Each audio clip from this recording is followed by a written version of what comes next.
Yeah, that's what being an entrepreneur and first-time founder really is. It's like figuring out as you go, drinking from the fire hose, just knowing that you don't have it all figured out. Surround yourself with smart people, ask questions, make up your own mind. Don't just do what people tell you, but get enough input from enough smart people that have done it before. And remember, the important lesson is nobody does it alone. Get as much help as you can. And that became my superpower and what I figured out. And I was able to recruit some incredible people to help me. And that stuff is life-changing. You get the right person on your side, everything kind of clicks in and goes. This is Hackers to Founders, a podcast about cybersecurity professionals who have reached the pinnacle of their cybersecurity expertise and have ventured into new frontiers, whether it's launching innovative startups or making impactful investments in our industry. My name is Chris REal0day, and I'm a vulnerability researcher best known for traveling and meeting hackers from all around the world. And I'm using what little extrovert skills I have to introduce to you hackers that are changing the world. All right, welcome to the Hackers to Founders podcast. Today we have a special guest, Greg Martin, a leader whose name resonates in the cybersecurity community. Greg is the CEO and co-founder of Go Security, an innovative application security company focusing on using agentic AI to safeguard modern applications. With over 20 years in cybersecurity, Greg has been a driving force behind groundbreaking technology and is well known for his pioneering work at Anomaly, where he has created the first ever threat intelligence platform. His experience spans roles from founder to advisor, investor, and board member, collaborating with the top security firms globally. Beyond Go Security, Greg is actively investing in and advising the next generation of cybersecurity ventures. So let's dive into his story from his hacker origins to his journey as a founder and investing into the new world of cybersecurity. Greg, welcome to the podcast. Thanks, Chris. Appreciate you having me on. And don't forget to like, comment, and subscribe to the channel. It really helps. And if you're on Spotify, please give us 5 stars. Thanks. Yeah. I'm very excited to have you here. I did a little bit of research, learned that you grew up in Texas. Yeah, Waxahachie, small town. I always describe it as a very unmemorable place. I think in the last 5 years, a indie rock band out of Brooklyn, New York called themselves Waxahachie and somehow made my little small country town cool. So shout out to those guys. Very cool. And what was it like growing up there, and what was your initial origin story in cybersecurity, or did it not start till later? When did you really get into security? Very young. I think I was started my interest into cybersecurity and really hacking probably around 8-9 years old, which is kind of crazy. And at the time growing up, I was born in 1981. So grew up in a small town about 45 minutes or so south of Dallas, Texas. And my father had relocated himself to Dallas for a job. He had grown up in New York City his entire life, and ended up meeting my mom. I was born in Dallas, and then he later moved to move into residential real estate. He moved to Waxahachie, Texas, about 45 minutes south of the city. So I grew up there, small town. Mom was from LA, California area, and father was from New York City. So I didn't have the Southern accent growing up because my parents didn't, and didn't really fit in necessarily with some of the folks in the small Texas country town. So I think when I got my computer, it was this portal to the outside world and a way to kind of escape the small town that I lived in and be able to have access to this wild world. And hacking was the subculture that I gravitated to the most. There was a lot of media at the time, like movies, whether it was, I think, War Games and Ferris Bueller's Day Off and later Sneakers and Hackers. But I was already well into the subculture by then. But I think, very early 90s, late 80s, I was already knew that this is what I wanted to do. And, I have some very early memories about, having a pre-Windows, just DOS computer and hooking up a modem and, trying to script it to do different things. And I guess just being inspired by seeing some of those movies and like, okay, this is what you do. You use a computer to do things it's not supposed to do. And that's cool and that's fun because that's how it's portrayed in those movies. And then the journey started. Okay, nice. I was about to ask, like, did you have a modem at the time? But you answered that. So when you were programming, was it in BASIC or something else entirely? There was definitely those early kind of, they call them IBM clone computers. I think the first one I got was called an 8086. It was, came only with DOS and like a little floppy disk or, whatever the smaller discs were called, 3/4. I can't remember now. It's been so long. Essentially, it had that and not much else. We got it as a hand-me-down from someone my dad worked with who was like into computers. And he's like, oh, I have this older one that I'll gift you guys. And it was supposed to be my dad's like work machine. I took it over within a couple of weeks and had it kind of booting up saying, this is Greg's computer, and locked my dad out pretty fast. He was not very happy about that, but he's like, okay, maybe I should let this go. But it had BASIC on it. I actually did not start programming until later. When I got into Linux. I got into Linux very, very early on. I saw a book. Well, actually, so I got into IRC when the internet came out. This was like 1993. And I had, one of the very earliest forms of dial-up internet. Before that, I was on BBSs, like downloading hacking information. That was kind of the precursor to getting access to this info about the hacking subculture. You would get on a BBS, you would download a lot of information, you would read up. Books at the time, funny enough, books and magazines like 2600 and like actual physical ones that you could find. There was stuff out there. And actually, I got into Linux for a couple of reasons. First of all, I was hanging out in hacker channels on my little Windows computer, and I kept getting like nuked, as they would call it, but it was essentially kind of a rudimentary denial of service attack that back then, if you were a noob hacker and you were hanging out in there, you were picked on and hazed. That was just part of how it went. And if you were running Windows, you were running a very vulnerable network stack. And you could get like basically just denial of service off and kicked out off the internet anytime somebody wanted to screw with you.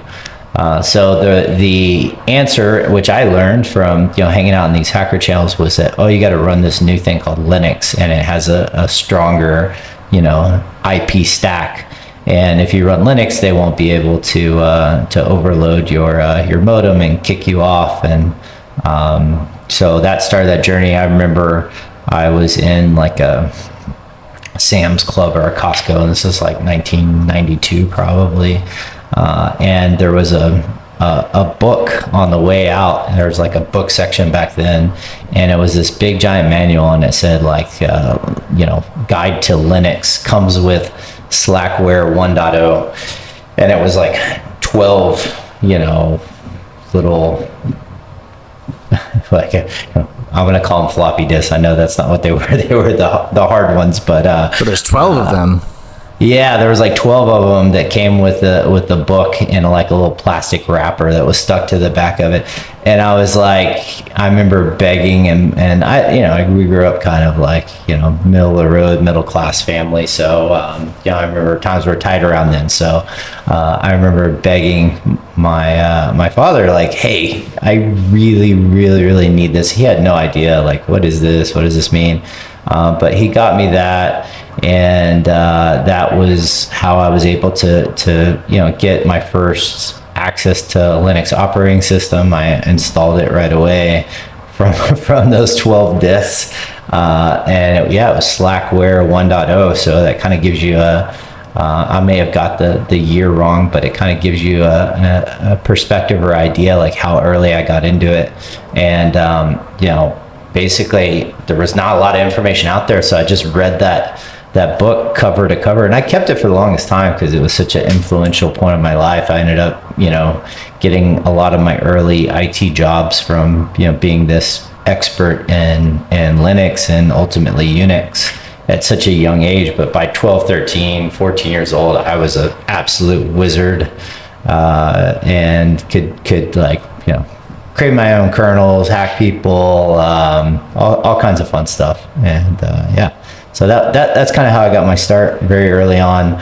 Taught myself Linux so I didn't get kicked out of the hacking channels on IRC. That was the thing. And then, technology, which was my passion, my hobby, became a really cool career.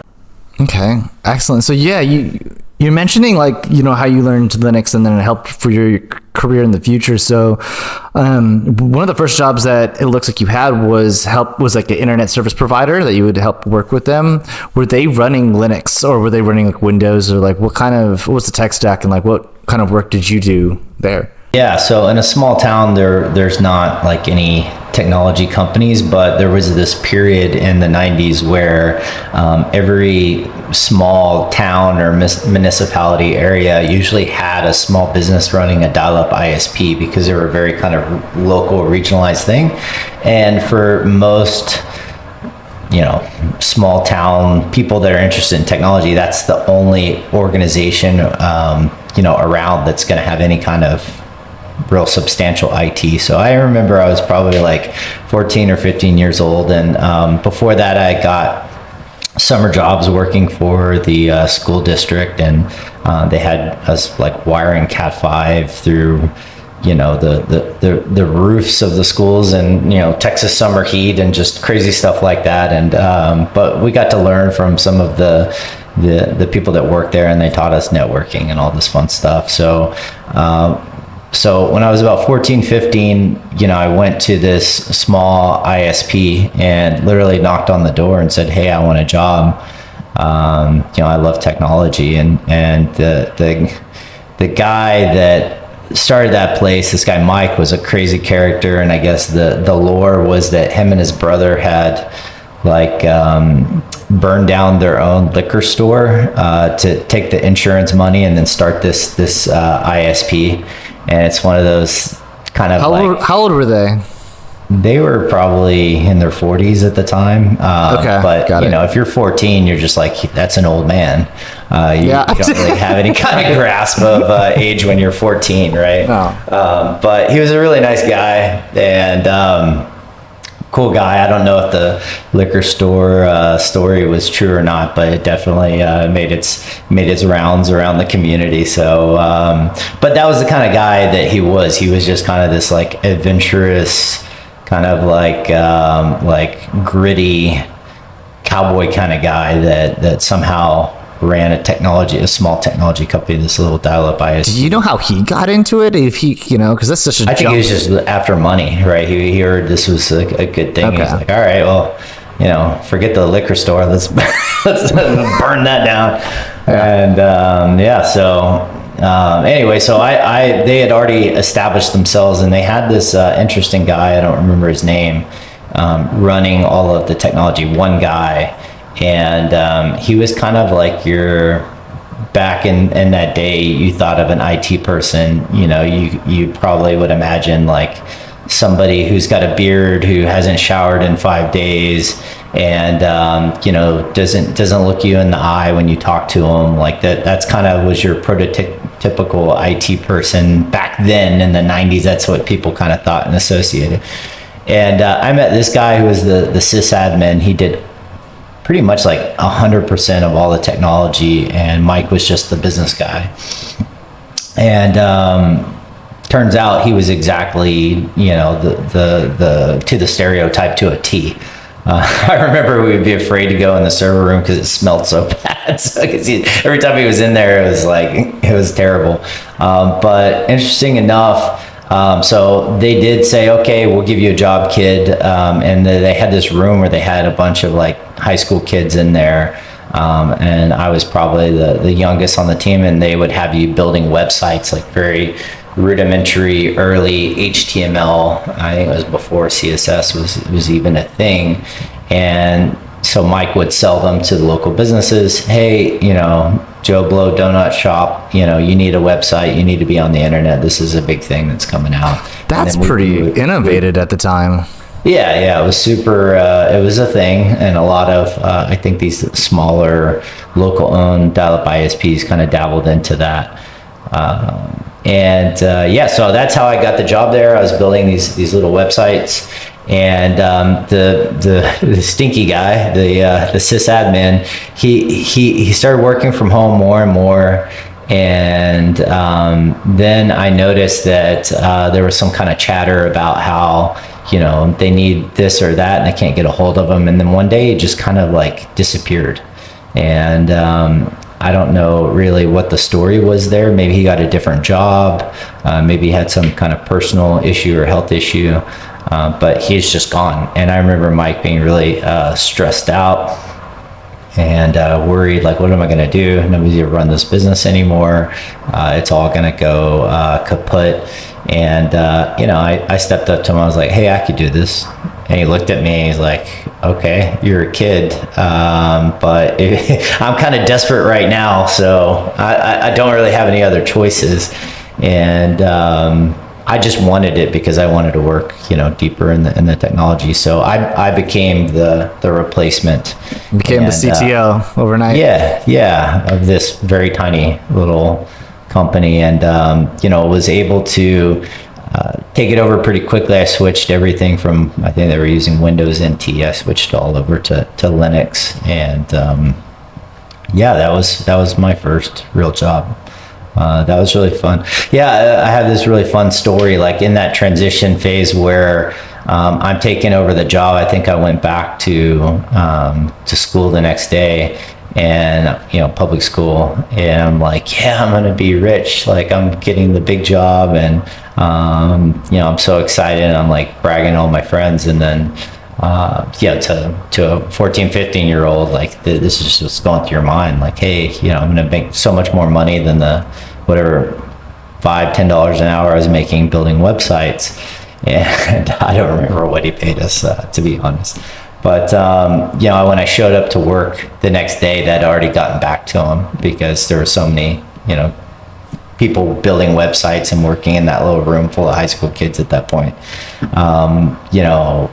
Mike was not very happy about that. So I remember this moment where he pulled me in the server room and like literally like grabbed me by the throat and pushed me up against the wall. And he's like, what is it? I'm like, what are you talking about? He's like, what's the number? And I'm like, I have no idea what you're talking about right now. Why are you choking me? And he's like, how much money do you want? And basically it got back to him that I was bragging about how I was, going to make all this money. And I didn't even think about it. The first thing that popped out of my mouth was 500. And he was like, 500 a day, a week, a month. And I was like, a week. and I saw him just like all the stress melt off of him, and he was like, oh, thanks. He's like, thank God this kid I thought was going to ask for a lot more money. But to me, that was just this incredible amount of money to a 15-year-old at the time. So you shot high, and he's like, all right, that's as high as he got. Well, yeah, I just threw something out there that I thought was high for me. Literally up against a wall. Yeah, for him, it was probably like a 50% pay cut from what he was paying the last guy. So he was probably like, oh, thank God. This is a great deal. So anyway, yeah, so that was it. And that was a fun story. I think that business got acquired eventually. But I got other jobs after that, mostly kind of like networking or sysadmin kind of stuff. Worked at a couple of cool companies that were the precursor to cloud. that was fun. And Yeah, I'd love to hear about those ones as well, the cloud ones, because I think there was some incidents where you had to like work with agencies because there was just bad stuff that was going on at the company, or maybe like that was being hosted there. oh yeah, no, I'm happy to talk about that. Yeah, you did do some research. That's cool. You know, I tried. Yeah, so basically there was this interesting thing that happened where there were a couple of companies, and several of them actually started in Texas. I think Texas had the right mix of, a lot of cheap land and real estate, cheap power at the time, to build data centers. So that was a big thing. And there was this Before moment, crypto mining. yeah, before crypto mining, there was this moment in kind of the late 90s, early 2000s where this idea of like, first data centers, they call them co-located, where you bring your server, you set it up there, and you could have your own IT running with it. And it was all about getting a very high-speed internet access. Like if you had, that was the whole point of a data center, is that they would go and get like the optical fiber cable, so you could have 100 or 100 megabit or a gigabit connection to the internet. And that's why you would put your IT equipment in a facility like that. I have a question. So like, then I guess it's up to you, whoever's like managing the entire server, all of these servers, to make sure that there's some network security in place, so that way people aren't hopping boxes and stuff like that. Yeah, well, that's essentially what my job became. But there was this really interesting thing where I ended up working for a data center, a couple of them. I think the first one was called Planet.com. And that team ended up creating a company called SoftLayer, which then got really big and got acquired by IBM not that long ago. But Planet was their original company, and so I worked there in like the soccer knock, and it was exactly how you would imagine, like a room with big screens on the wall, and it was 24/7. So I worked the daytime, the overnight, all of the above, and it was a fun job.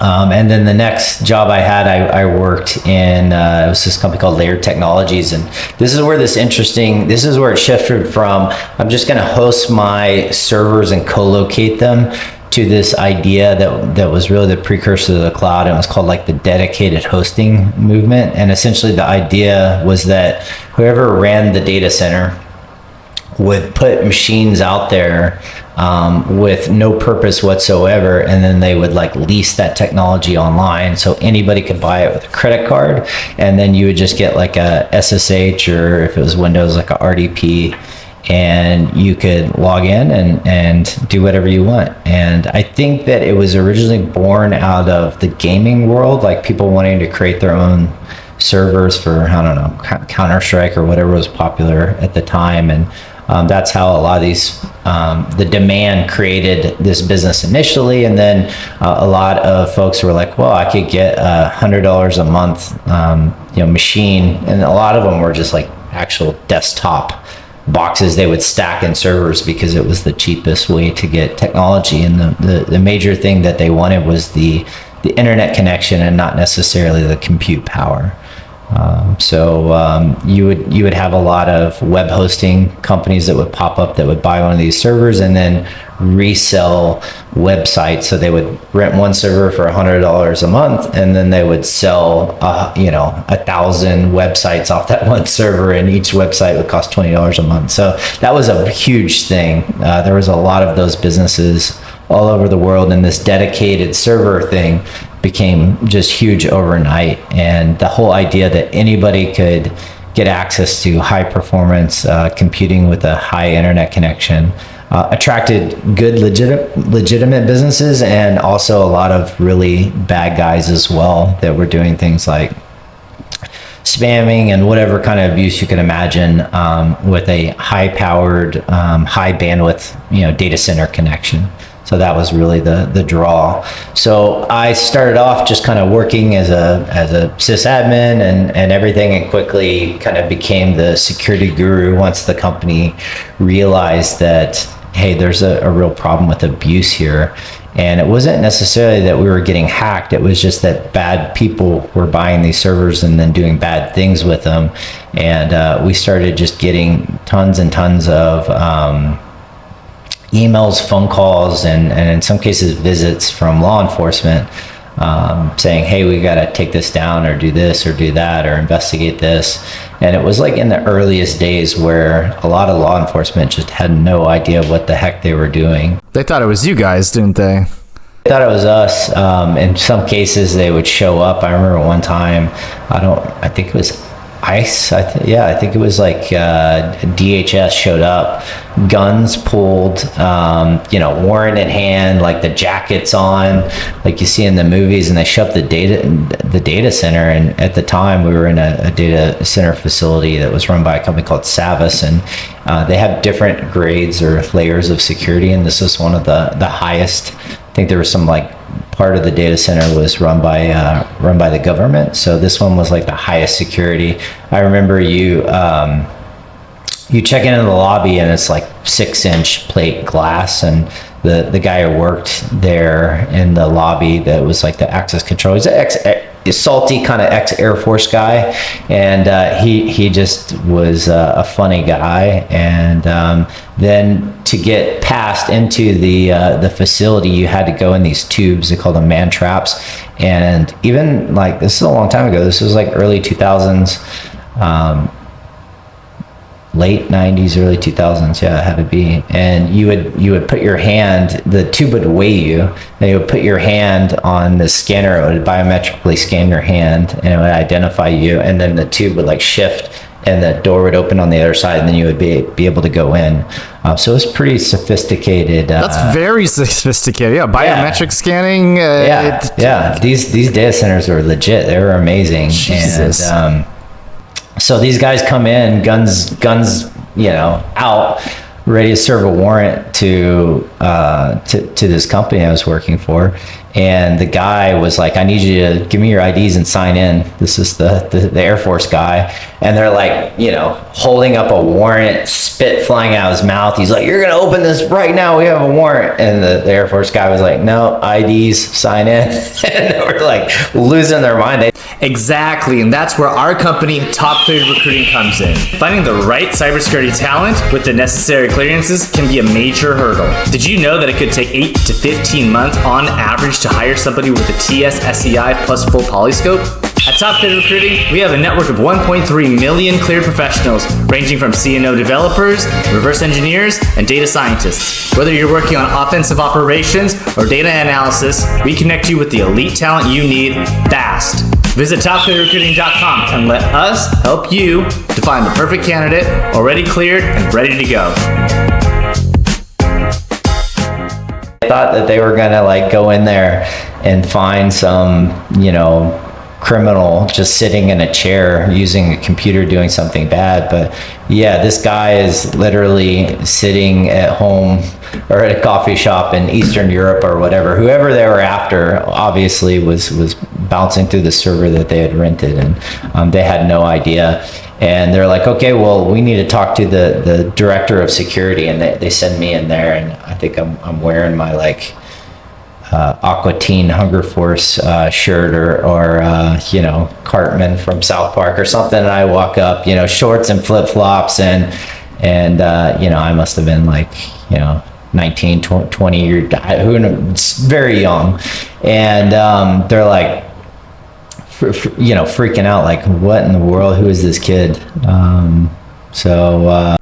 Are we talking like these servers were using for spam, or are we talking like cheese pizza, all of the things? Yeah, there was everything.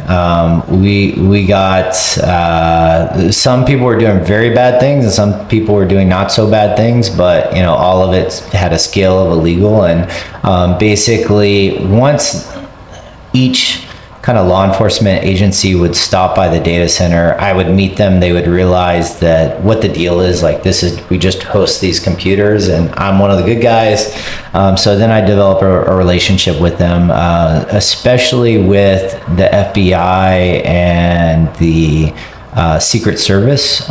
They just loved the shit out of me, and I became their guy. I became their hacker that they used to translate, and I started working with them. And some of my friends were like, "Oh, you're a narc," and I was just like, "No, this just gives me more access to the cybersecurity world, and at my heart, I'm a good guy. Like I don't want to shut down these people that are just sharing, movies and MP3s and things like that, because like I actually also participate in that world at the time, but some of it was legitimate and bad stuff, like terrorist forums and carding forums and bad stuff that deserved to go down, malware, botnets, things like that.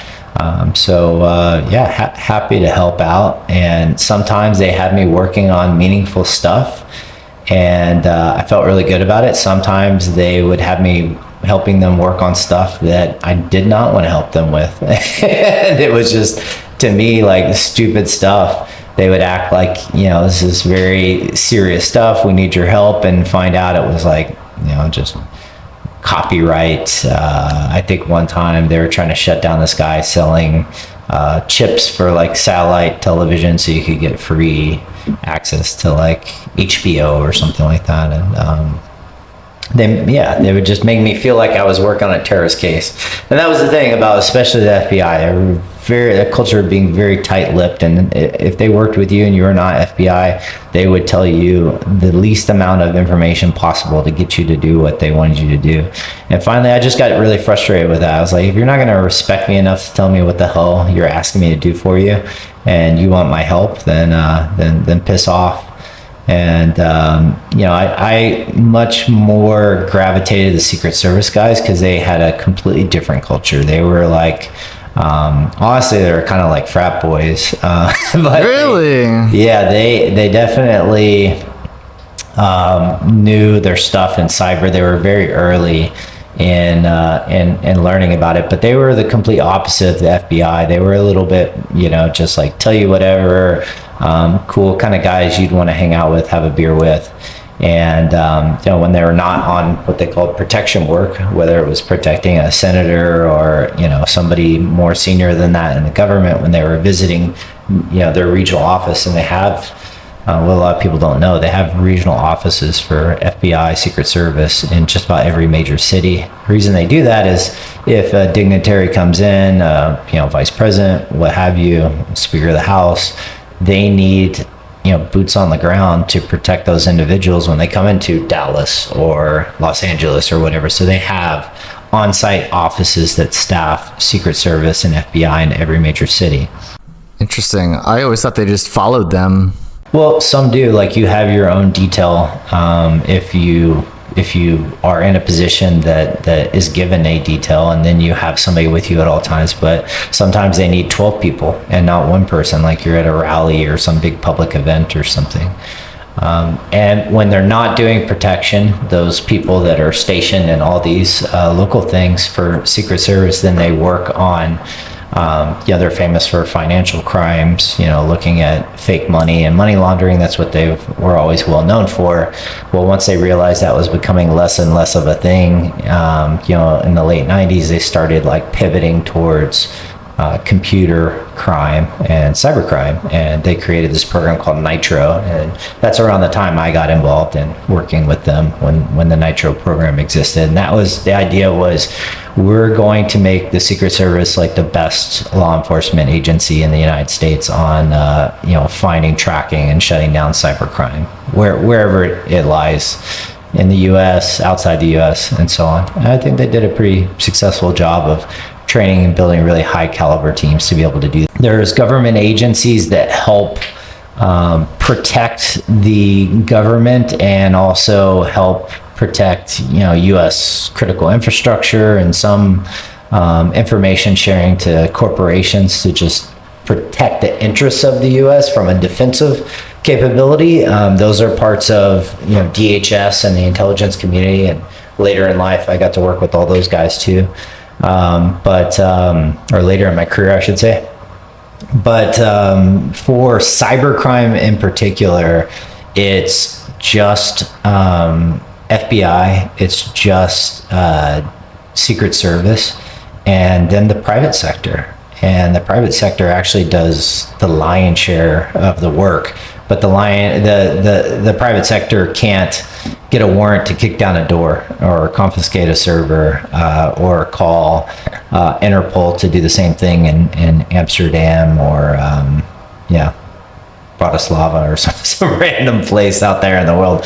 But so, private industry like a Microsoft or a Sophos or McAfee would track the bad guys, the botnet, the malware, the cyber criminal. They would then work and share information with law enforcement, and law enforcement, if they had to partner with someone internationally, they would go and try to take down and make arrests if they can, or dismantle particular threat actors. And that's pretty much how it works in that world. Okay. All right, beautiful. Would love to hear more about how you shifted over from your jobs there, working with and collaborating with different types of agencies, into your company, Jask. Yeah. So, my first company was called ThreatStream, and now it's been renamed. We renamed it fairly early on. It's called Anomaly now, and my second company is called Jask. So let's start at the first company then. I want to hear from the origin. Yeah. Essentially, I had worked for these smaller companies like this data center hosting companies, and I knew cybersecurity was my passion and what I was really good at. There was, some sense of, was I really good? Like, I always had a little bit of this imposter syndrome, like I think a lot of people do in this space, especially then, because really the only connection with or measurement of your skill set or value was peers, and then these conferences and presenting research and stuff. So you had these guys that would go present at DEF CON and Black Hat and show these like really sophisticated things, and you would see some of that and some crazy work that some of these amazing individuals would do and present every year, and essentially say, oh, wow, well, I don't have those skills. So I'm certainly, definitely not a real hacker or whatever. And so a lot of those things, like, you don't really understand, like, maybe how good you actually are. And I went through that for quite a long time. And then I think a couple of things changed for me. So first of all, I got this weird phone call. It was actually a voicemail. And it was this guy from the NSA, and I don't remember his name, but he was like, hey, I'm from the NSA. My job is to reach out and talk to talented hackers and try to recruit them to work for the U.S. government. Came across your name, love to have a chat with you, and that was that. So called the guy back. I thought, wow, this is crazy. And called the guy back, and sure enough, he explained that he lived at home in like Ohio or somewhere in the middle of America, Midwest, and he is in a wheelchair, and that's why he worked from home. He was in a real nasty car accident, but he was previously a software developer for the NSA for many years, and he didn't tell me what kind of stuff he developed, but I'm sure it was like on the offensive cyber side. And he's like, since my accident, now I live and work at home in Ohio, and my job is like tracking and recruiting guys like you. I was like, well, this all sounds like a fake, like something out of a movie. Right? I'm like, still don't believe any of it at that time, and then the more he talks to me, he's like, here's what I'd like to do. I'd like you to come and kind of interview and whatever. And, we would bring you out to this place called Fort Meade. Fort Meade. Bring you out to Ohio. yeah, exactly. And so I was like, all right, so that sounds cool. Let's see if this is real or not. And sure enough, I get a plane ticket booked for me, and I go out and I fly out, and they put me in a Marriott, nearish to, it was near Baltimore, I think. And I remember when I was checking in, this like really attractive lady with like short bleach blonde psyops hair. have begun. Yeah, well, Actually, that's the fun part of the story. There was definitely psyops involved. Yeah, but no, she just worked there. But she looked like somebody out of the Matrix movie. She just looked like a cyberpunk looking lady, and she was like the greeter that like came and got everybody. And basically there was this bus, and I was probably like, I don't know, mid-20s, 24, 25 or something like that around the time. And they had all these college kids, and they looked like they were all like 18 years old. But I think they had like cherry picked them from some of the best like Ivy League schools. MIT. Yeah, MIT, you know, Stanford, Yale, Harvard, whatever. I'm not sure exactly. Maybe better technical schools than those, right? Carnegie Mellon, MIT. So they put us all on a bus, and I'm like looking at all these kids. I'm like, man, these kids are really young. Like, what am I doing here? I felt like an old man compared to them. And so I'm like, this is kind of weird, you know? So they bring me in the bus, and yeah, I thought I was kind of hot shit hacker at the time. And I'm like, well, these college kids, like, I don't belong here. And I just felt the whole thing was weird. So I go in the bus, and they don't really tell you much of anything. And the lady, the greeter, the Matrix looking lady, she was sitting up at the front, and she's like, all right, here's the stop. And I start getting off, and she's like, no, Greg, you stay here. You're going somewhere else. And I was like, oh, thank God. All the kids got off. All the college kids got off, and they went to like one area, and they literally, actually, I think she got off with them.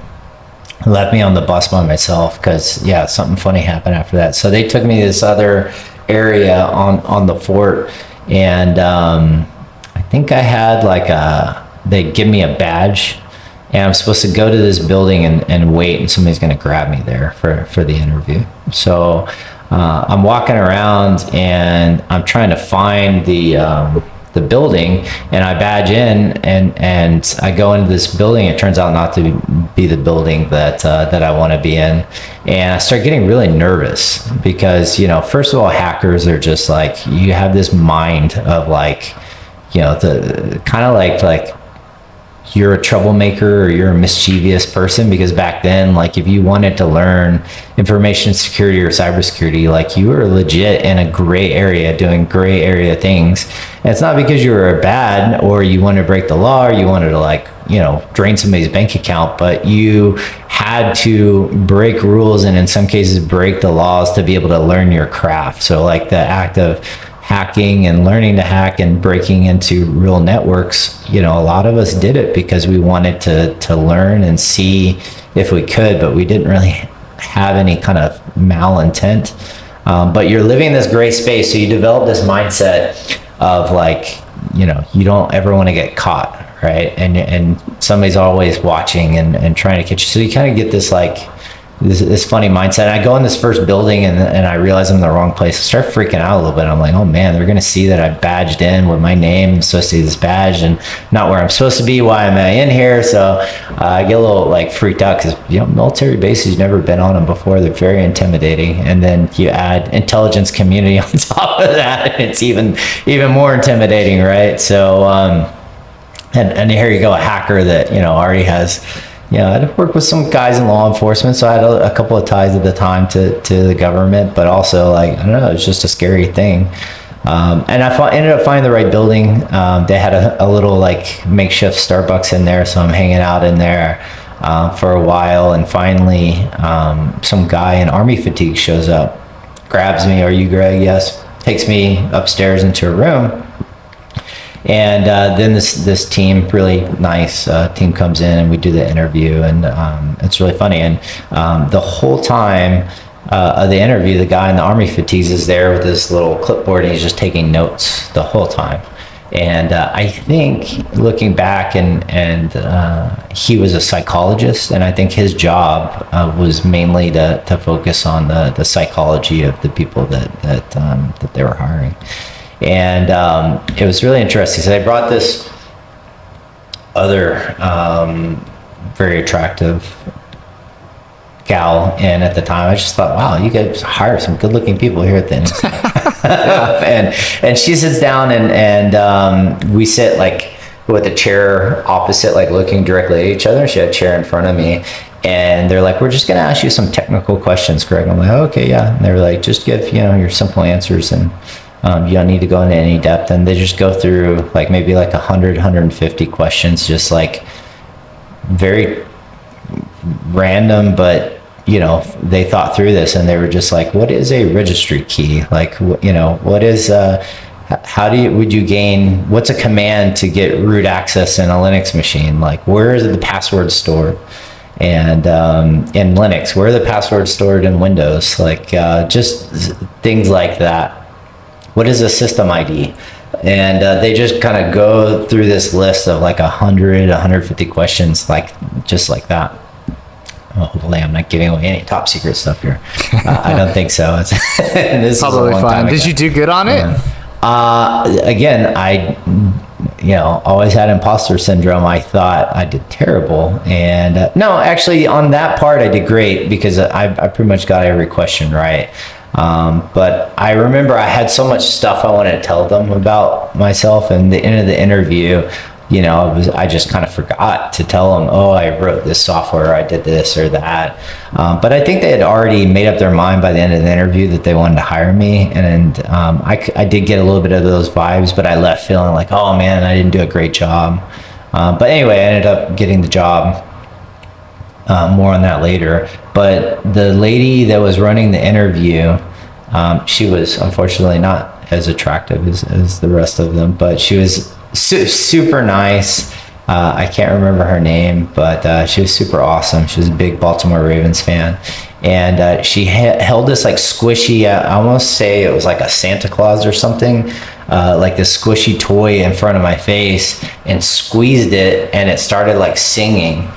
And she just held it right in front of my face, like 2 inches from my nose, and just held it while it sang in front of my face. I'm just looking at her like, what in the freak is this lady doing? Like, this is so bizarre. And I glance over to the guy taking notes still. Yeah, he's like furiously taking notes in that moment. And I was like, oh, they're fucking with me. Yeah. This is so weird. Never have ever experienced something like that.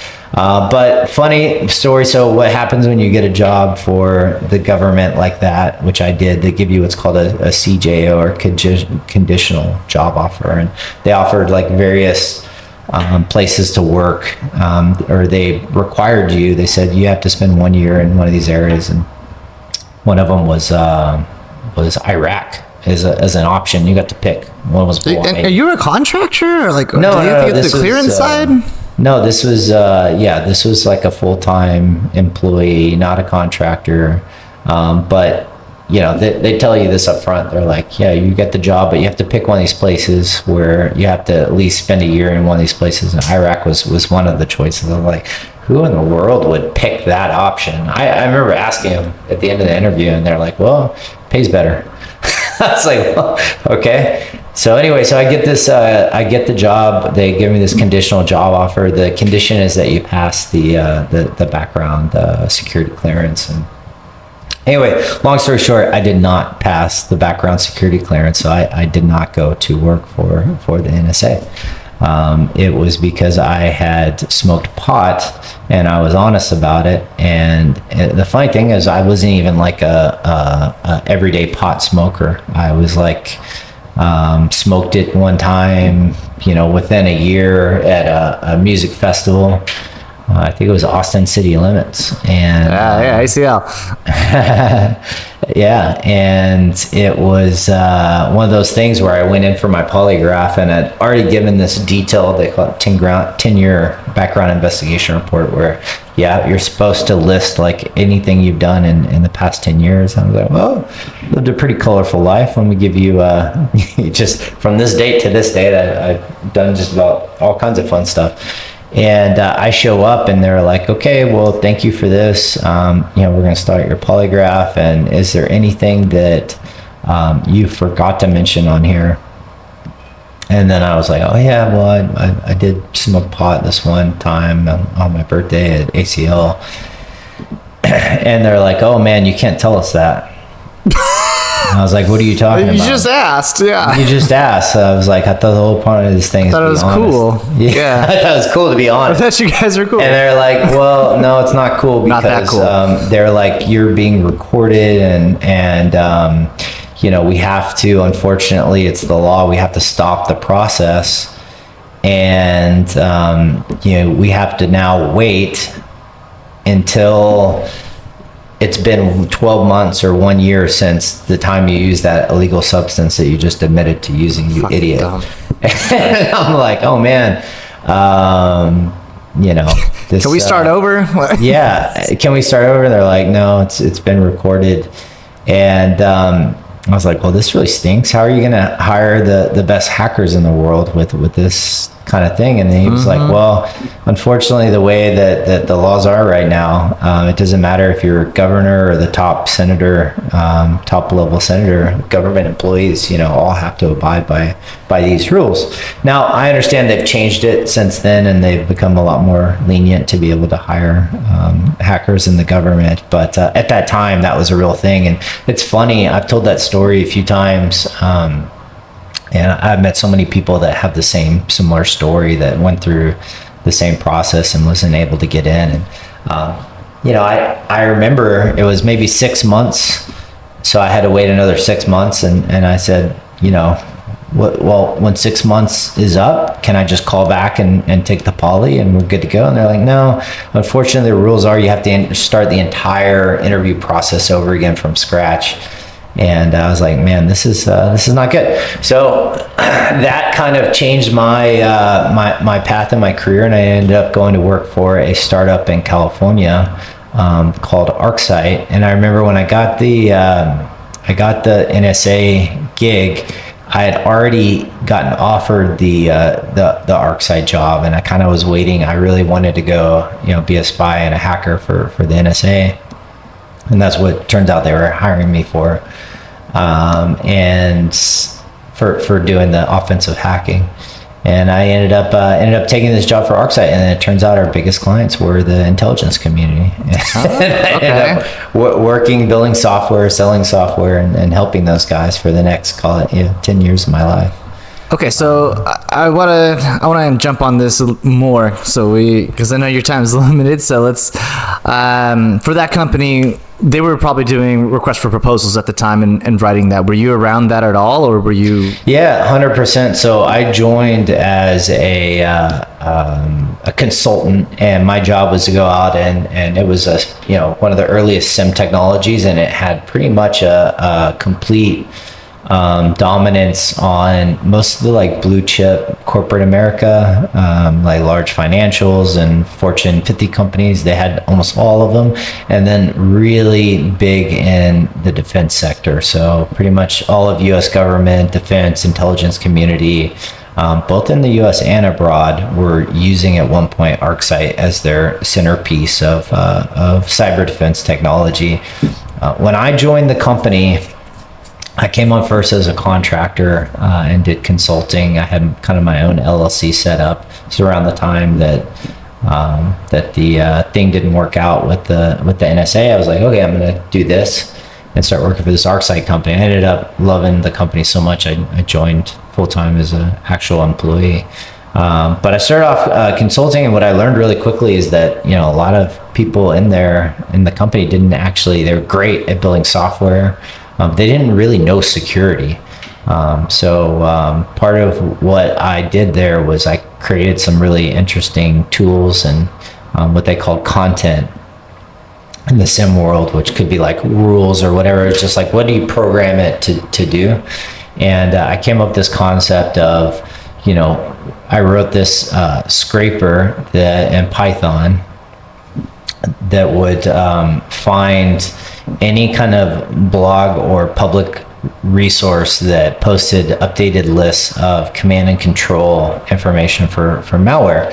And at the time, there was some of that, and a lot of it was, crime, what we call crimeware, but it was just malicious malware related to cybercrime, and less kind of the APT stuff. The APT stuff, as information that was shared publicly, didn't really take off in the world until Mandiant released the APT1 report. I think that was 2014, or I can't remember exactly the date.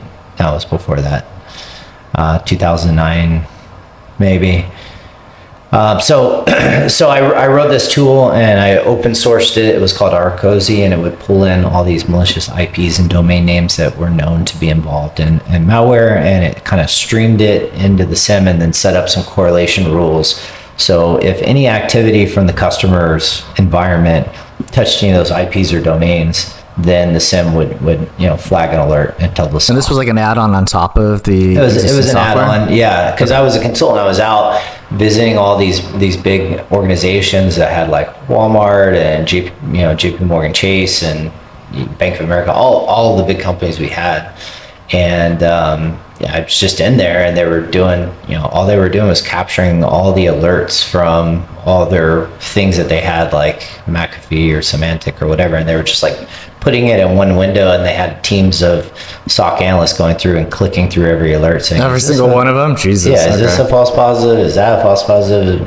Should I do an investigation? I came in, I was like a legit hacker, right? I came in, I'm like, you are going to learn nothing from this process. You're wasting your time. Like, this is so, I was like, here, let's try this. And I set up, I wrote this code and set it up in a couple of clients, and we just started finding malware infections everywhere. The thing really worked, and I was like, okay, I'll share this with the world. So I put it on Google Code, which was like a earlier version of GitHub. Let's say you don't know GitHub, right? Yeah. Okay. Or no GitHub. And I also put a Google Analytics tag on there because it allowed you to do that. I don't think GitHub allows you to do that. So I was able to see at least the IP addresses that everybody was downloading it, and I just tracked that for fun, right? Just for my own knowledge. And I have a question. So you were like, you go on these consulting gigs, and then I'm assuming they already bought the software, and then you're helping them go through it, and then you were like, hey, let me put my code on here and run it. Was that like okay with the company policies, or like how was that? Yeah, so there's two different types. There's pre-sales and post-sales, and a traditional consultant is usually considered post-sales, but I was put in a role they called like a solutions architect or whatever, and it was basically like a super expert in the company that could kind of hover between pre-sales and post-sales. So sometimes I was brought in post-sales, and a lot of times, more and more often I would be brought in pre-sales to kind of help out the SE. The SEs are typically technical, but sometimes like more salesy. It just depended on the SE. And then my job was to be like the super technical resource to come in and help them win that customer over. Absolutely, they respected you to do whatever you had to do to win the deal and make the customer happy. And I was just kind of always a better ask for forgiveness and permission kind of individual. So if the company had rules what to do or not, I didn't care.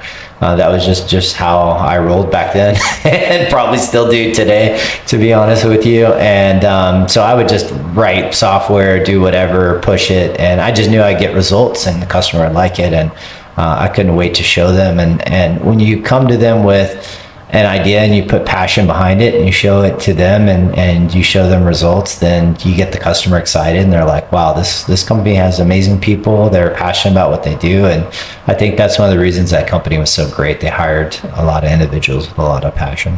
Mm-hmm. And then shifting over from that company, when did you It's funny you asked that question, because I remember I was on this one contract in a post-sales. We were supposed to build a SOC for a large bank. It was a Dutch bank, and they gave you this laptop, and I was super into my MacBook at the time, and it was when MacBooks just became cool, and they just had released OS X for the first time, and it had like a BSD Unix base, and everybody was like, okay, I'm gonna stop using my Linux ThinkPads now, and I'm gonna use this better piece of hardware. So I was all about it. What's that? I love the ThinkPads. My T410, the X220s, it's still, yeah. Yeah, I had my Gen 2 ThinkPad up until the Mac came out with solid, operating system with the Unix command line. That was kind of over for the ThinkPads for me, at least. But I remember they give you this corporate desktop that was like locked down, like super tight with like boot level encryption and everything. You had to use it. It was this big clunky crappy thing. And I was in there as a consultant, so you have to do with the customer, because you're basically living as one of them and badge carrying kind of part-time employee for this bank. First thing I did was I just plugged a network cable in, and I just like did I think I put in like a Linux boot CD or USB or something. I don't remember at the time. I DD'd the hard drive over SSH because the reason, I wanted to be able to run it on my Mac. So I basically had the clone the laptop to a virtual machine, essentially, at the end of the day. And people were like, how are you, the software, you could only get into the network of the company and interact with whatever tools you needed to do your day-to-day job if you're running through that secured boot image. And so there's no way I was able to log into anything from my Mac. So I had just DD'd the whole thing to a virtual machine over SSH and ran it, and I was able to work from my Mac. And everybody there, I remember, was like freaking out about it. And they're like, well, we don't know how he did it, so we're just gonna leave him alone. And it was so fun. I taught we built a SOC there. We hired like 12 SOC analysts, and I remember, it's like, if you really want to get in security, you really want to learn this stuff, you need to learn how to do some hacking. And I set them up with some tools, and I took them around town. I think we were building this SOC in Minneapolis, Minnesota, so I was there for a couple of months. I was running around with all these young kids right out of college who had their first kind of SOC analyst role. We had cherry pick the ones that we thought were going to be good, and I would take them to Starbucks, and we would just man in the middle everybody over the Wi-Fi, and I would teach them how to like replace the images in their browser to screw with them, and just fun stuff like that, so they could see it in reality and understand, okay, like this is kind of how it goes. Like, you can actually hack people and companies, and I can now do it, and I see how it's done.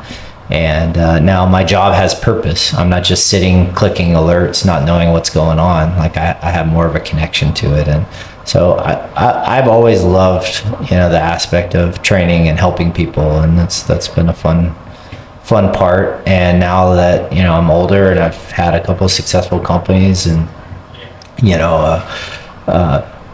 get a lot of really talented kids come up working, or adults come up working with you or under you, alongside you, and it's awesome to be able to impart some wisdom until you get to the point where I am now, where I have very little wisdom to impart anymore. I'm like so detached from cybersecurity and hacking, and still consider myself an expert and probably know a lot more than most, but definitely not spending all of my time kind of on the cutting edge learning and hacking anymore. I think there comes a certain time where your job is to support, invest, and foster the young people in the industry to come up and take the torch. And I'm certainly there in my career at 43 years old, and I spend as much time as I can. The interesting shift that I've seen is that it's less about helping people learn, cybersecurity, and they're more interested in learning about kind of the journey of becoming an entrepreneur. And maybe this is a good segue. Yeah, that's literally the podcast, it's exactly that, based from my own personal experience as well. I was doing security research for about a decade, giving talks and stuff like that. And then I wanted to get more into business. And it's that duality between you get the imposter syndromes of like, am I even a good enough hacker? And then, the reason for the podcast was to show and to introduce people in the world of, if you're a security professional, you're a technical person, that you can create a business, that it doesn't make you any less of a hacker, right? That, it's a better thing, because then you're able to give back to the community, you're able to create jobs, and then invest in the next future of people in cybersecurity. So with that, I want to hear more about, when you made that jump to say, I'm going to create this company. And then how did you feel at that time? And what was going on? And how did you decide and know that the product that you guys were building was going to be useful in the market at the time? Yeah, so that tool that I built that was scraping those threat indicators and pushing them into the SIM, into ArcSight, I open sourced it. I talked about it at some of our company conferences. I installed it in several of our customers that I had gone on engagements with. And it was delivering good results. And it became very popular, and then everybody else in the company who was like an SE on the pre-sales or a post-sales consultant all started using it as well, because they found it was like a very popular or easy way to sell. To sell and show instant results, like, oh man, I found some bad guys right here instantaneously. So it became really popular with the customer base and the company. So I get this call one day from a lawyer in the company saying, hey, Greg, the tool that you built, you got to stop giving away on open source. You got to take that down. I was like, why would I do that? And they said, well, the issue is we want to actually sell it now. We want to turn it into a product and sell it. And we can't have it out there for people to download for free. I was like, okay, great. Well, am I going to be a part of that conversation? Who's going to sell it? And like, are you going to cut me in on this deal? And they're like, we don't have any information about that, but you just need to take it down. And I'm like, that's so bizarre. And so I talked to some friends, and one friend that was successful in another business, and I was just thinking, what are my options? Do I need to talk to a lawyer? What do I do here? I don't want to take it down. This thing's got my personal brand all over it. And so I did end up getting recommended to talk to a lawyer, and they said, look, the way you licensed it, MIT license, they can take it, copy it, remove your name, sell it, do whatever they want, but they also can't really force you to remove it or do anything. The worst they could do is fire you. And I was like, that's it? They're like, yeah, that's it. And I was like, oh, cool. Well, then I'm just not going to take it down. And I'm going to keep updating it. And that's what I did. And they did not end up selling it. And they did not end up firing me. I think they tried to build a product to do the same thing, and it just never got off the ground. I ended up quitting shortly thereafter. The company got acquired by HP, and everything changed. And I basically was looking at that kind of Google Analytics about who's downloading using this tool. And got a bunch of leads. Crazy list. Government of Israel, government of Tokyo, DOD, Intel Corporation, Bank of America, Chase Bank. It just went on. It was hundreds and hundreds and hundreds of the world's largest organizations. Wow. So I'm looking at that list. It's because it became very popular with a piece of software that was prolifically installed in the largest organizations in the world. So I'm looking at that list. I'm like, man, maybe I should start a company. This seems like something that's pretty valuable if all these guys are using it. And that's really where the switch to, creating a business, and literally just, whipped up a website. Remember, I had those HTML skills from when I was a kid, and registered a domain. Hopefully, you use CSS this time too. So maybe some JavaScript. Maybe some. Yeah. Unfortunately, it's pre-Chat GPT, so writing a website was pretty hard back then. Yeah, Dreamweaver. Dreamweaver, exactly. So I got that out, and I remember what really was the big break. I had gotten to the point where I had created this company, figured out enough how to create a company, a website, start marketing it. I even maybe was able to even, sell or convert one customer. And I remember I was just calling people from the list. And one of them was this, I didn't even know who they were. It was this company called Kinetic. And I called them. We're like, hey, I'm the developer of this tool. I saw that you guys were one of the users. They're like, how did you know we were using it? I was like, we'll get into that later. But I'm creating like a company around this now, and I have a better version. Love you guys to use. And they're like, well, look, we're a British, aerospace and defense company, and we make robots that the military use to defuse IEDs. And they're very sophisticated robots that we built. They're very expensive, and they're very popular with the military. And we found out this year that the exact same robot has been cloned and being produced in China and sold. So we then learned that we were hacked, and they stole our IP and all our years of research and development, and they just built a exact Chinese same version. robot, a Chinese version, and they're selling it for half the price. So this is a big problem, and until we were able to run your tool, we couldn't find them to get them out of our network. They've been there for probably years. And your tool is the first thing that kind of let us know where the infection was, where these guys were beaconing from, and helped us track it down. And yes, we will be your first. Well, I don't even think I told them they were the first customer, but they said, yes, we'll be your customer. And they absolutely were the first. And I didn't know what to charge. I think I told them like $25,000 a year or $35,000 a year, something like that. How much was their software that you were selling prior when you were doing pre-sales for the other company?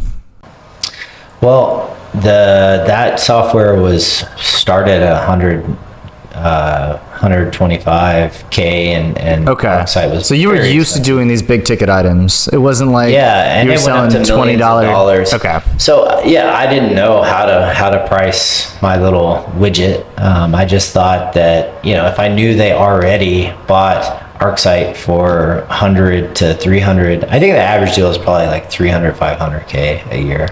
Okay, I got it. For ArcSight. So I thought surely they'd pay 25 for my thing, and Right. ended up my thing then became ThreatStream, which became the first threat intel platform. That was the commercial version that I came up with, was put a web interface in a database and dedupe it, and add enrichments and all this stuff. And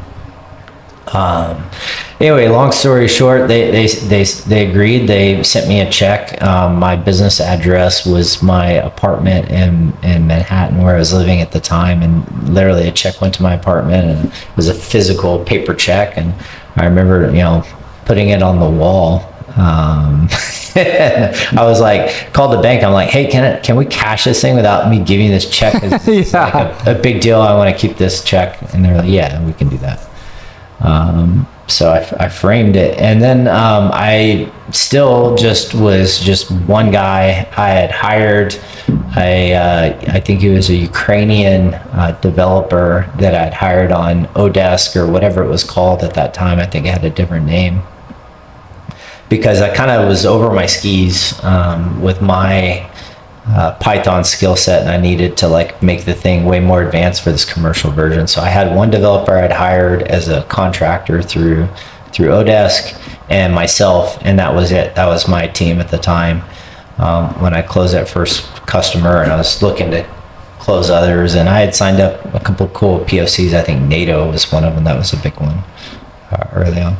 So I then thought, hey, I need to get more people involved and maybe get some help on this thing. So I sent a message to my former, the CEO of the company that I worked with, ArcSight. His name is Tom Riley. He had, recently left after HP acquired, and he went on to go do other things. He ended up becoming the CEO of Cloudera, which was a big deal. But I didn't really know Tom. Company was like 750 people. I thought I was kind of a hot shit on the consulting team, but to him, I was just like an employee. And maybe I'd ridden in the elevator with him once or twice, but he had no idea who I was. So I sent him a message on LinkedIn after he had already left the company and I had left the company, and I was doing ThreatStream, my first startup. And I said, hey, Tom, you probably don't know who I am. Here's, I worked for you at ArcSight, and, had a blast. I wrote this tool. I just wanted to, and I started this business around it, and I just wanted to, get your feedback. and love your time. And he immediately got back to me. I was like, Greg, that's awesome. Looks amazing. I'd love to hear about it. So he jumped on a call and went through the whole thing with them, showed them the list of downloaded organizations that were using the tool, and walked them through the story that I had a pilot with NATO, and I got this one British defense company to give me a check for it. And he was like, wow, this is really impressive. I would love to personally invest and potentially join your board. And if I can get this other guy was the technical co-founder of ArcSight, if I can get him to vet this and give me a thumbs up, and if he's willing to get involved, then I'm all in. And I was like, great. And that all went well. And the next thing, I get a call, and he said, all right, I'm going to give you, I think it was $300,000 between him and the technical guy as the first money in investment.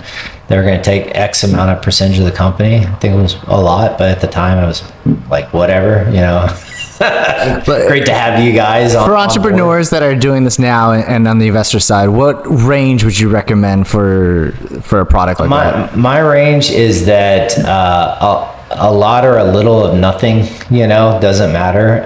It's really about finding the right partner that's going to change your life and help you and be on your side. And in this case, this individual changed my life in that moment, and it wasn't the money, it was his involvement and support.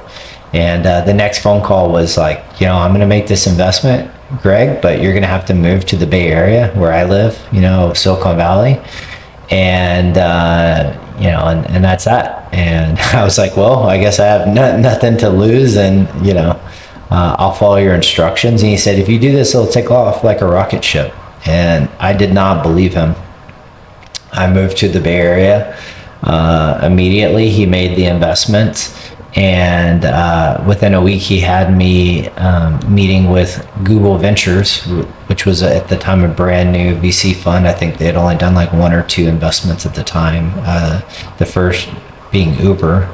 And so we were like their second or third investment. And they did.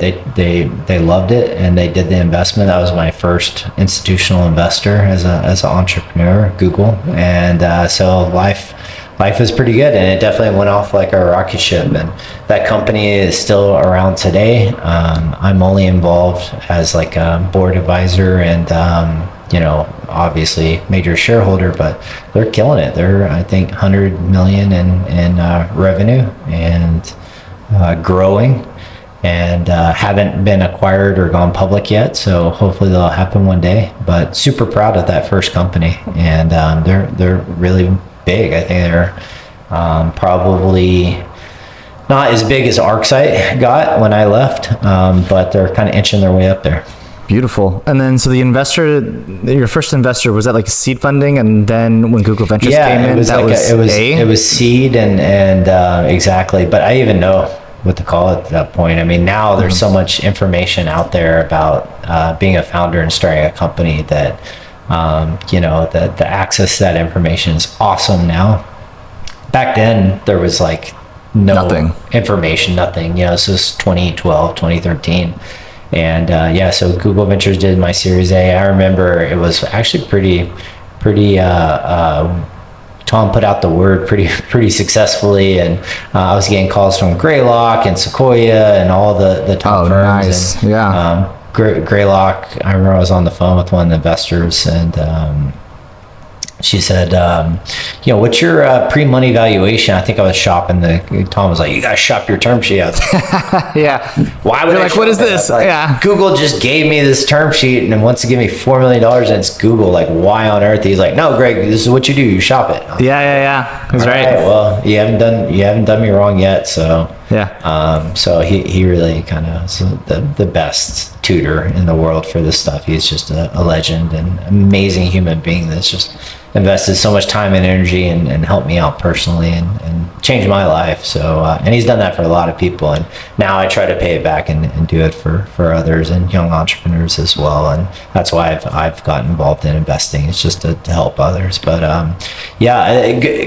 Greylock called. They were like, "What's your pre-money valuation?" And I remember I put her on mute and I go, "What does pre-money valuation mean?" Yeah. I'm like, "Oh, okay." Unmute and then answer the question. Like that's how flying blind we were back then. Beautiful. Yeah. It's you got to figure it out, and as long as you go. Yeah, that's what being an entrepreneur and first-time founder really is. It's like figuring out as you go, drinking from the fire hose. Just knowing that you don't have it all figured out. Surround yourself with smart people, ask questions, make up your own mind. Don't just do what people tell you, but get enough input from enough smart people that have done it before. And remember, the important lesson is nobody does it alone, and get as much help as you can. And that became my superpower and what I figured out. And I was able to recruit some incredible people to help me. And that stuff is life-changing. You get the right person on your side, everything kind of clicks in and goes. Yeah, definitely. I actually got a call yesterday from our friend, and he works at one of the, I don't know if I can name the company, but he works at one company in the Silicon Valley, and he's doing security research, and he has some money, and he's like, I want to get into investing. So he's like maybe has 100,000 that he wants to invest, but doesn't know how to do that if he just does it directly into a single company, or if he goes to an angel syndicate. Do you have any advice around this? If someone who has some pocket money that they want to get into the investing side, they know the industry on the technical side, any thoughts there? Sure. So first is that it is a terrible way to turn your 100K into more money. Okay. So I think that my advice is that if that 100K is money you worked really hard for and it's part of your life savings, or a big or even small part, I would say, invest in other ways, probably a little bit more safely. And if it is, let's say you have $1 million in the bank and it's 10% of your portfolio, then I would say go for it. Yeah. Okay. Go for it. But I would not recommend anybody investing more than 10 or 15% of their savings and dabbling in angel investing. I would keep it under that amount, because it is very risky, and most of your investment is probably going to get lost. Right. Most companies fail, and even they get acquired, and this has happened to me a couple times. Often the company will get acquired, but the original investors don't see any money back, not even their original investments. And a lot of people think that the investors always make their money back. That's just not the case, not true. And I can speak from personal experience. The reason I made investments is because I've enjoyed it. I've not done it to make money. I've done it to help people. When I find a entrepreneur, and I focus personally mostly on first-time founders, because I feel like I can help them out the most. Product or service, or either or? Mostly product, but it doesn't really matter to me. I usually pick it based on the entrepreneur. If I like them and I feel like somebody I want to spend time with, and somebody who's coachable, or open and smart, and maybe they will need my help for a certain period of time, and sometimes they need a lot of it. And sometimes they get to a point where, you can tell they've just kind of figured it out, and you stop getting phone calls, and that's a good thing, right? I've got a long list of folks like that, and I never hear from them anymore. I know that's because they're kicking ass and doing well, and they've got into their groove as a CEO or whatever their role is, and they're just kicking ass.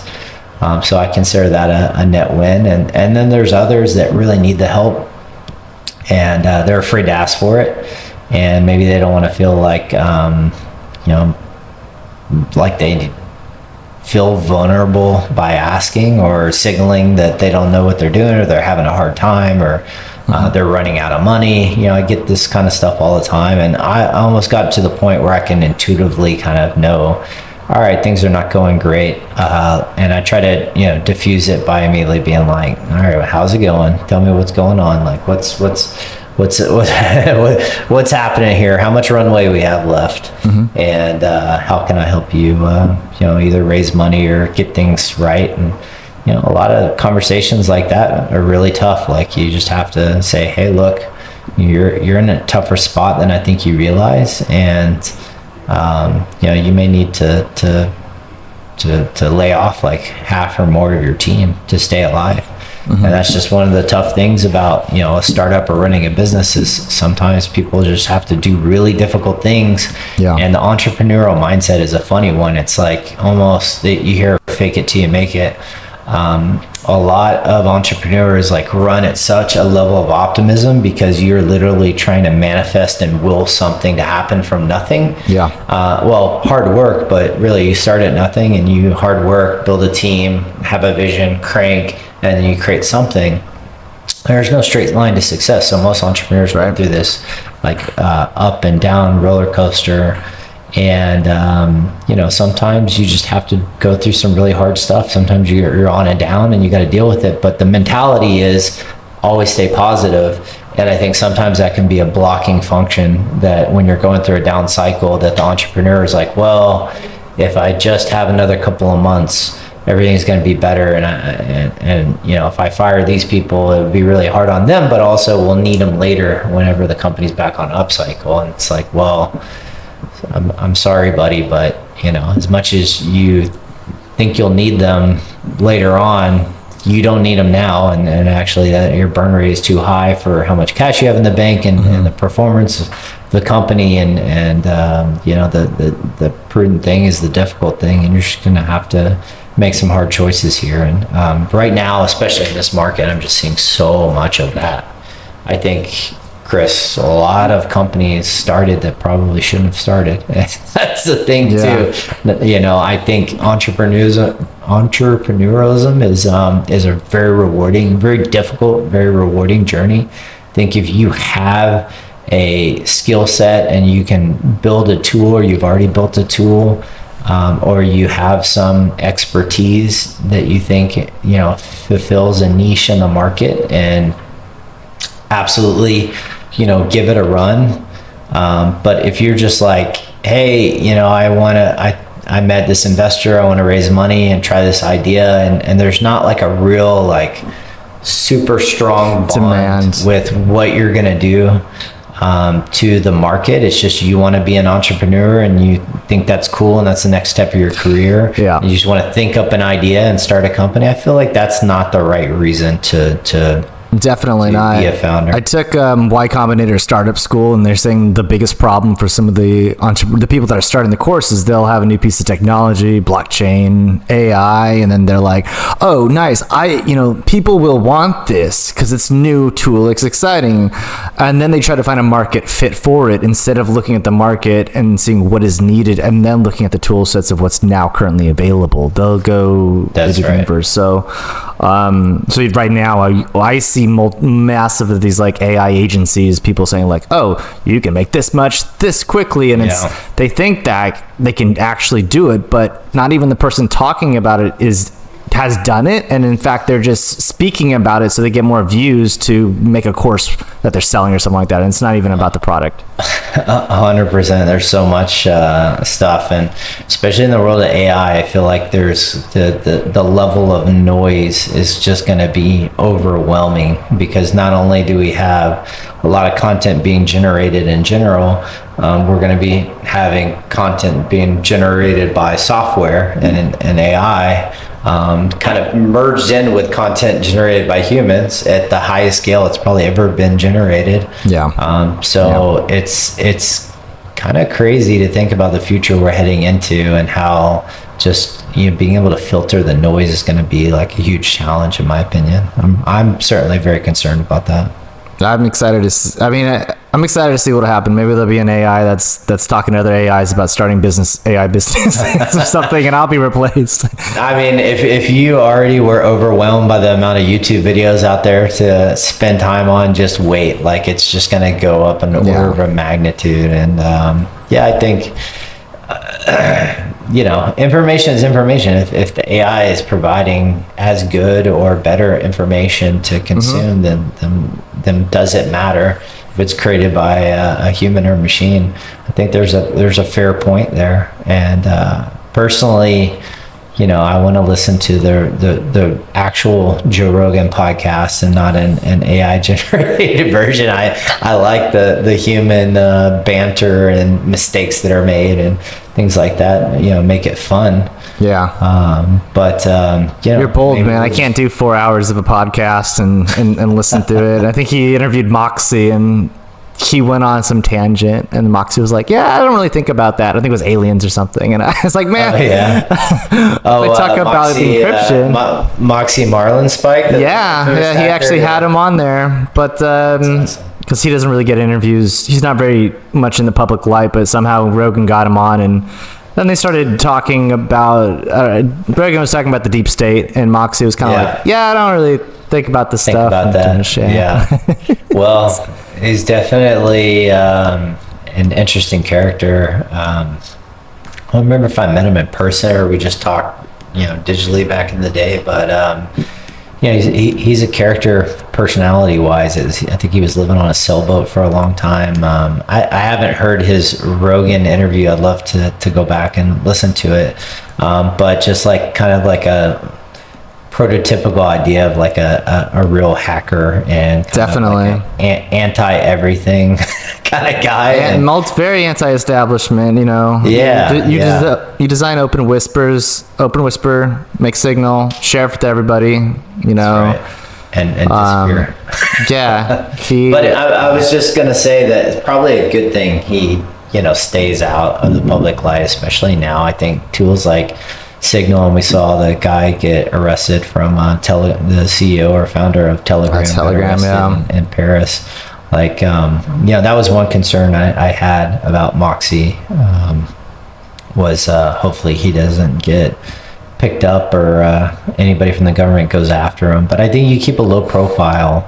You put something out there and then you kind of disappear and keep a low profile. You have less of a target painted on your back versus like an Elon who paints a target on his back all day long. Right. Yeah. It just purposely, whatever for whatever reason. But I mean, Telegram, you have those groups where you can have like hundreds of people in it. No one's using Signal for that. And I think that's maybe one of the things people have been utilizing it for, malicious activities and stuff like that. So like communities, but really quick touch on, you mentioned AI and the hype train, and I think that I would be a bad founder CEO if I didn't plug Ghost really quickly. But please do. I need to make a whole other episode because we didn't talk nearly anything about Ghost. I need to know more of the business and the investing side of stuff. So, but please, let's talk about Ghost. How did you start it, and how did you know there was a need for it, and what are you guys doing now? On Ghost, I was like, should I go back and finish the question on investing? Like, look, invest, meet founders, try to help them get involved. If you're in the industry, you have some value to add, definitely get an angel investing. Just know that you're more likely to lose your money than make money. But it is a lot of fun helping out startups and being on their journey. Investing is a great way to play along and be a part of that. It's definitely way more gratifying than just being an advisor. So definitely recommend it if you have the money to burn, but again, don't use 10 or 15%, and just reach out and ping them and say, the thing is, money is everywhere. They're not going to take your money unless you have something of value to bring to the company and actually help them. So if you have a network or you have a specific skill set that is going to be valuable to that company, their product, their services, whatever, then probably they'll bring you on as an angel investor, or your name is built up as somebody big in the industry. That may be a reason why they want to take your angel investment as well, is to just have your brand, your personal brand associated with the company.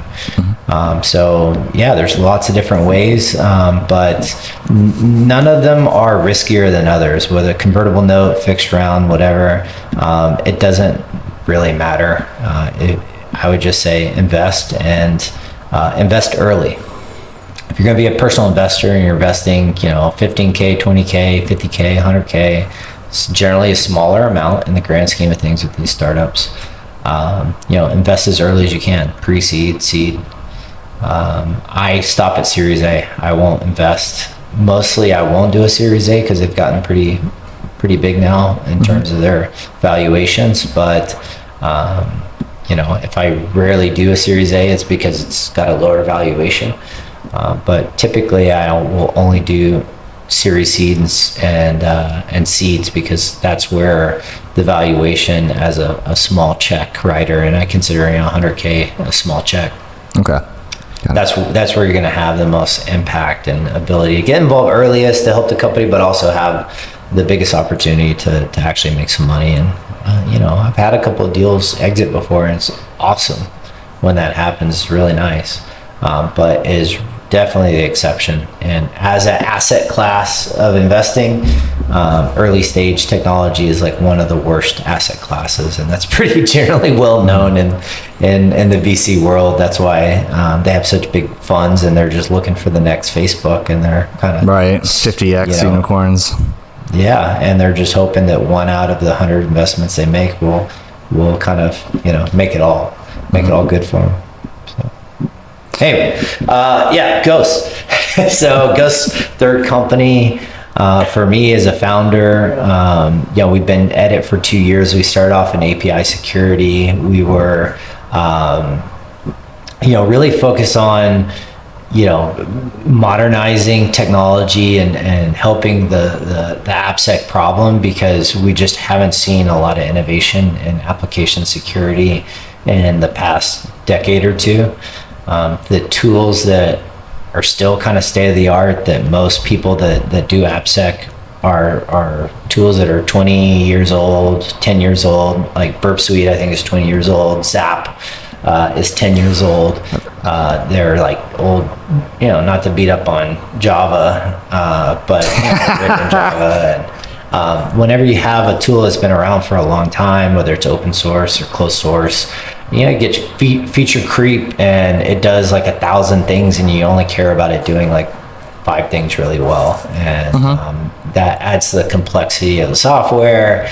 And it just becomes stuff that you don't really want to use anymore. So we were internally building this API security software. We were kind of increasingly frustrated with the tools that we were using ourselves to kind of test and build this API security software. So we kind of rebuilt our own Burp and Zap internally. And we were like, this is actually really useful to have like a modern, streamlined version of this. Maybe we should open source it. So we did, and then later we found out in a company hackathon that we could actually run the same tools with an AI agent, and we were able to get it to like fully pen test a web app, fully kind of vet the results of that pen test for false positives, and then like generate a really good report like a professional pen tester that you hire would write after doing their security assessment.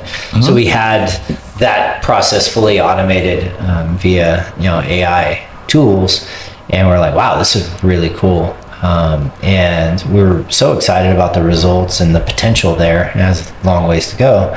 We were so excited about it that we released not only that tool to the market, it's called Reaper. We open sourced it yesterday.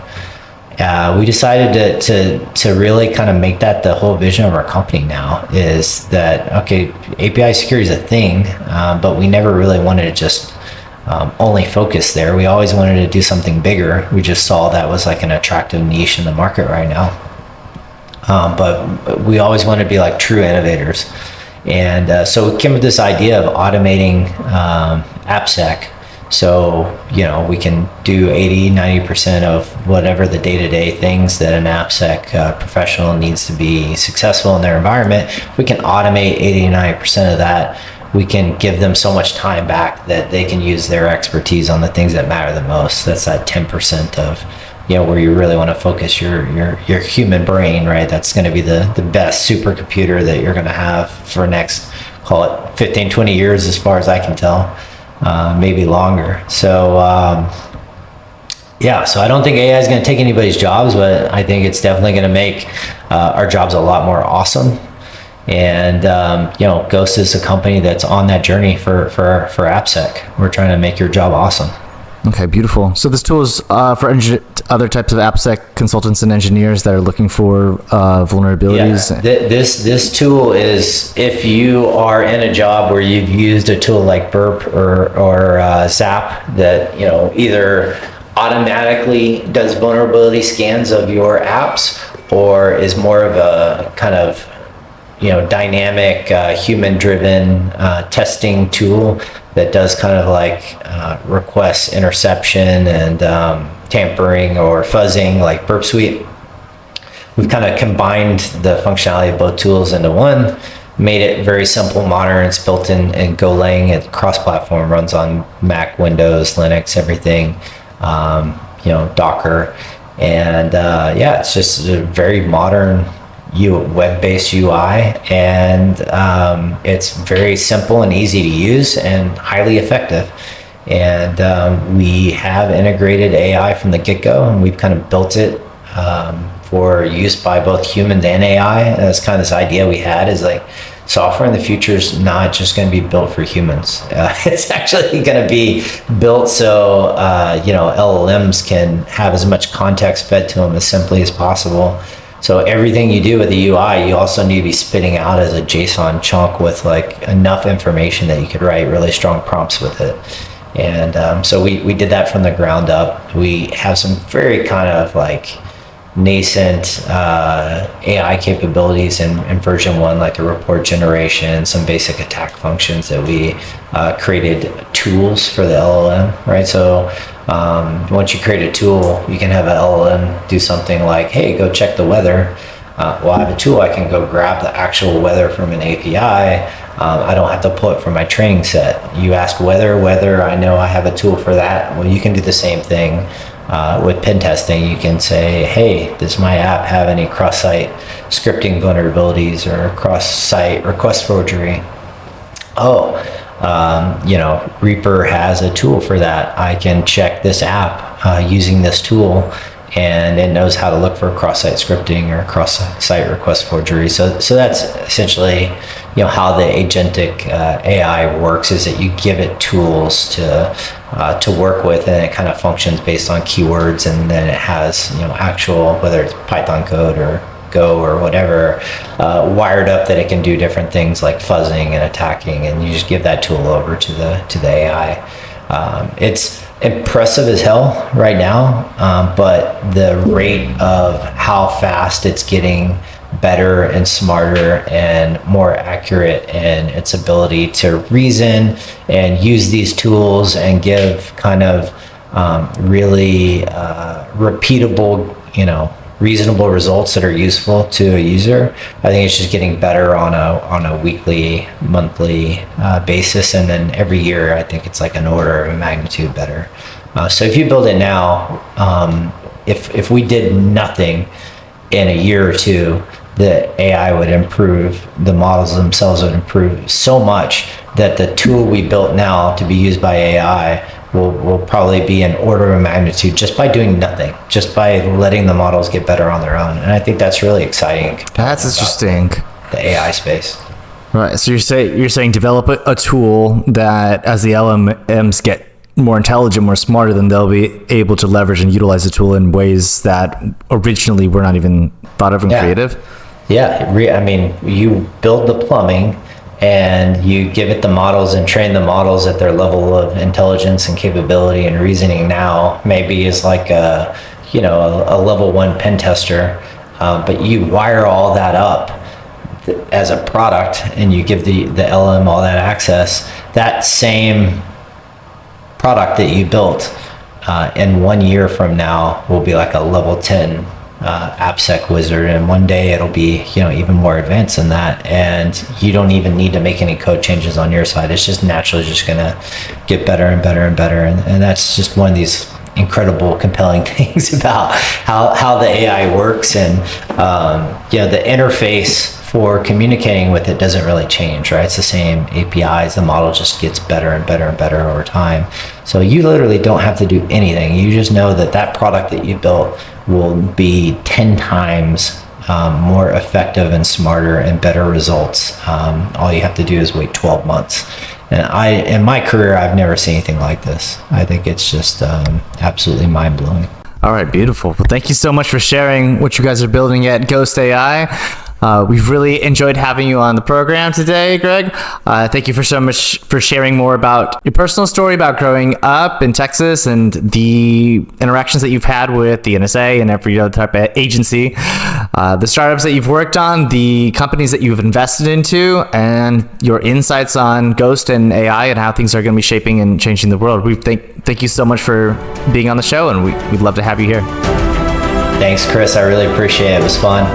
Yeah. Thanks for the chat. Yeah, of course. We'd love to have another conversation another time, maybe when you're more available and have a little bit more time as well. All right. Let's do it. All right. Thanks, bud. Yeah. All right. Good chatting with you.